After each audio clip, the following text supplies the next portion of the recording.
Hey, what is up, mortals? It is Mr. Zombie here, and welcome to part 3 of What If Izuku Midoriya Was a Girl? I just wanted to greet you guys by saying sit back and relax. You're in for a treat. So, we begin. I am here! Coming through the doorway like a real hero! The number one hero burst through the classroom door, dressed in his Silver Age costume. A majority of students were rightfully freaking out as All Might strut to the front of the classroom. Although Midoriya knew ahead of time that All Might was going to be teaching, she still had a big smile on her face and the sparkle of excitement in her eyes. Look alive, newbies! Today is going to be your first taste of hero training, and as they say, clothes make the man, or woman in some cases. So it's time for all of you to equip yourselves with your super suits! Several panels emerged from the wall to reveal multiple suitcases, each numbered 1 through 20. All Might told the students to collect their suits and get changed before heading to Ground Gamma. Each student grabbed their suits, excited to see the visions of their dream costumes materialized. When Midoriya got to the girls' locker room, instead of having a suitcase filled with a professionally crafted super suit, instead, she had a suit that her mother made. Inko designed it based on a sketch that Izuku showed her. It was a surprise gift Inko made upon realizing they forgot to submit that form with the rest of the UA application papers. She pulled out the suit, which was simply, yet precisely made. The light green material was nothing impressive, but was stitched with love and compassion. There was a lower face mask with a wide smile on it, as well as a set of goggles that looked strikingly similar to a certain hero's eyes. There were also some hair ties for the young woman to pull her hair back and keep it out of her face. Midoriya found herself getting a little lost in thought, imagining her mother putting the costume together. The daydream made her smile. Hurry up, Midoriya! We're gonna leave you behind, Slowpoke. Yeah, just give me a minute. She put on her costume quickly before running after her classmates. Just as she had thought, Midoriya was the last to arrive at Ground Gamma. She could see all her classmates' costumes, and there was quite a wide array of styles and personalities, not to mention function for their quirks. Midoriya wasn't able to see everyone's quirks in action during the quirk assessment test, but she had a good idea as to what their abilities could be. Look at all of you! By style alone, you look ready to be heroes! That was when the number one hero's eyes fell onto Midoriya's costume. Judging by the smile on the mouthguard and the shape of the goggles, it was clear who the young woman modeled her costume after. He tried to smile to conceal the hidden connection he had with a student. He cleared his throat and began to explain the day's training. It was basically a game of 2 versus 2 capture the flag, but with only one flag. And the flag was a bomb that the villain team had hidden within a 5-story building. The hero team could win in one of 2 ways. They would have to either capture both villains or acquire the weapon. On the other side, the villain team would win by capturing the heroes or running out the clock. It didn't sound too extreme or nerve-wracking, but there was only one twist, if you could even call it a twist. The teams in the matches would be determined by random selection. Thankfully, Midoriya was paired up with Uraraka. Both young women were excited to be working together. Now, to see the teams that will face off each other in the first match! All Might reached into 2 boxes, one labeled hero and the other villain. He pulled out the 2 letters and Midoriya's heart fell to her stomach. It was Uraraka and Midoriya versus Ida and Bakugo for the first round. All Might told the students to head for the observation stage while he got the 2 teams prepped for the training. Uraraka and Midoriya were given a map of the building that Bakugo and Ida were heading out in. The 2 were discussing possible plans on how to take down Ida and Bakugo. While that was going on outside, the speedster and the temperamental teen were having a discussion of their own. So, this must be the weapon that we have to protect, yes? Of course it's fake. Ida knocked on the metal husk of the prop weapon, the metallic resonance reverberating softly around the room. Hey, Ida. Let me ask you something. Do you really think Deku has a quirk? You saw the way that she threw that ball during the quirk assessment tests, remember? I mean, it would be pretty impressive if she did that without a quirk. His words only made Bakugo angrier. He found it hard to believe that Deku would lie to him for all these years about being quirkless. Even if it was to show him up or get back at him somehow.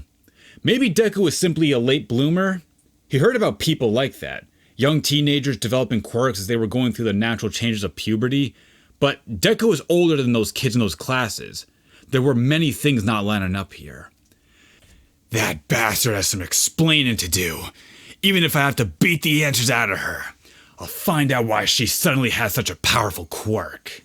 The clock started ticking and the competitors started moving. Uraraka and Midoriya snuck in through a window and slowly started to make their way up the building, sweeping through the entire floor as they went. They wanted to try their best to avoid fighting, especially if Bakugo was involved, but they had a plan in mind just in case the worst were to happen. Ida wasn't having much luck with his teammate. Bakugo had wandered off before the two could even start discussing any sort of a plan, leaving the armor-clad teen alone to guard the weapon. The two girls had already finished clearing the second floor. There were no signs of the enemy team or the weapon as of yet. They were starting to get a slight bit anxious. Midoriya more so than Uraraka, as they made their way to the third floor. I would have expected to see Kacchan by now. You remember what to do if he shows up, right? Yeah. Are you sure you want to handle him alone? Well, I don't want to fight him, but I will if I have to. I won't let myself be afraid of him anymore. Midoriya pulled her goggles over her eyes, sparks of determination igniting between the blue-tinted frames. Let's go. The students began to move quickly through the halls. They swept through each room, still not finding any sign of the weapon or the opposing team. Midoriya saw a sudden flash of light and bursts of smoke as they rounded the corner. She instinctively turned and tackled Uraraka, trying to get away from the oncoming blast. Bakugo walked through the smoke as the two girls tried to catch a glimpse of the explosion's origin. Midoriya froze for a moment upon seeing the violent smile on the blonde's face, but she swallowed her fear. Uraraka, you know what to do! Right! The brunette ran from her teammate. Bakugo's expression turned to anger as Uraraka disappeared around the corner. He wasn't sure what they were planning, but he didn't like it. You think you can beat me on your own? Do you want to find out? Bakugo was angered by the confidence and attitude that Midoriya was displaying. He ran in and was going to attack her with a right hook explosion. He wasn't expecting the nerd to counterattack his move. Midoriya grabbed Bakugo's arm and slammed him to the ground. It kind of felt good to dish out a little bit of revenge against her childhood bully/friend. Bakugo could only glare at Midoriya as he tried to recover from his suddenly winged lungs. I've been watching you for a long time, Kacchan. I know all your moves. You aren't going to be able to push me around anymore. Your days of tearing me down are over. From now on, Deku's the name of a hero. Midoriya was just as surprised as Bakugo at her conviction. The blonde almost seemed distracted. Uraraka took this chance to run up to Bakugo, pushing him.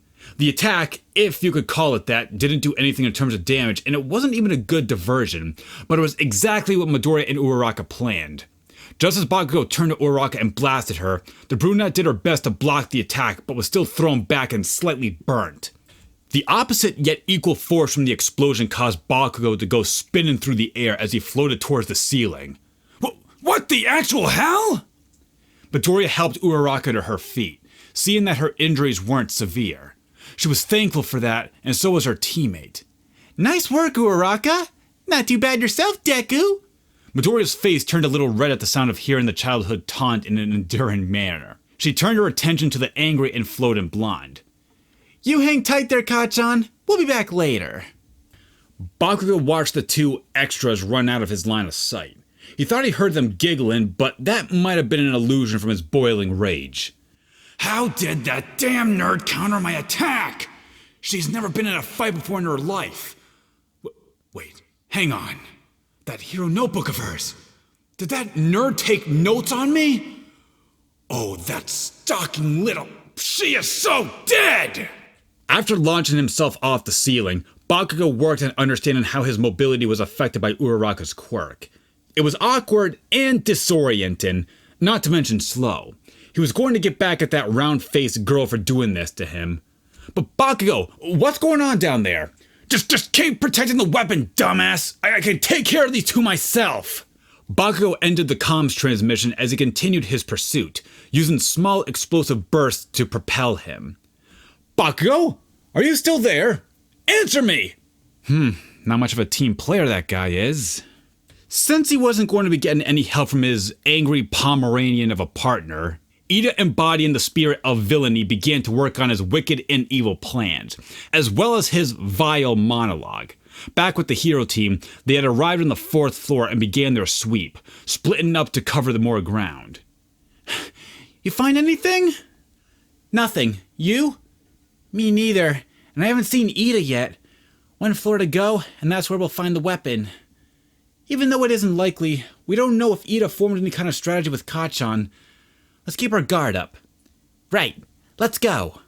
Before the dynamic duo could advance to the next level, a section of the floor was blasted from below. The shattered debris crumbled and scattered while Bakugo floated upward. The blonde threw himself at Midoriya. It looked like he was going for a right hook again, but Midoriya was more than ready to counter. She never saw the left uppercut coming. Bakugo's fist connected with the opponent's chin, sending Midoriya stumbling backward while Bakugo used his explosions to stabilize his aerial position. Release! Uraraka dropped Bakugo in hopes of sending him back down to the hole. He was quick enough to grab hold of the sides of the hole, but Uraraka took that moment to check on Midoriya. The green-haired teen wiped the blood off her chin, smearing it along her jawline. You'll get the weapon. I'll take care of Bakugo. Uraraka didn't argue. She knew they were running out of time before the training ended. The Infinity Girl ran off to claim the weapon and possibly face Ida, but not before grabbing some pieces of concrete debris. It wouldn't hurt for her to take some, just in case. Bakugo managed to pull himself up in time to see Uraraka's retreating form and a very determined Deku blocking his way. You're not going to be able to pull that same stunt twice, Deku!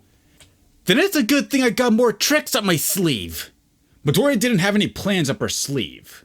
Her only goal was to use the capture tape on Bakugo so she could help Uraraka defeat Ida, but judging by the murderous expression on Bakugo's face, that was going to be easier said than done.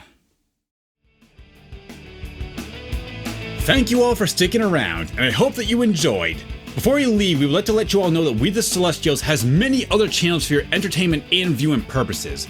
All the information you'll need is right below here in the description, so feel free to check out all the other incredible projects our team creates. Secondly, on behalf of We the Celestials, I'd like to thank everyone involved in the production of today's awesome content. Their details are in the description below. That's all for today's video, so goodbye and have a divine day.